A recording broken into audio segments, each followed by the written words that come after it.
காலை எழுந்ததும் என் கண்கள் முதலில் தேடி பிடிப்பதுந்தன் முகமே.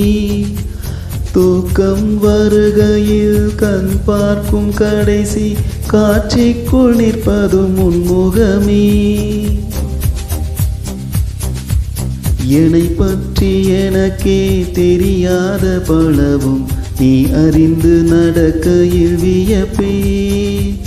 உனை ஏதும் கேட்காமல் உனதாசை அனைத்தும் நிறைவேற்ற வேண்டும் என்று தவிப்பேன். போகின்றேன் என நீ பல 100 முறைகள் விடை பெற்றும் போகாமல் இருப்பாய். சரி என்று உனை போகச் சொல்லி கதவோரம் நானும் நிற்க சிரிப்பாய்.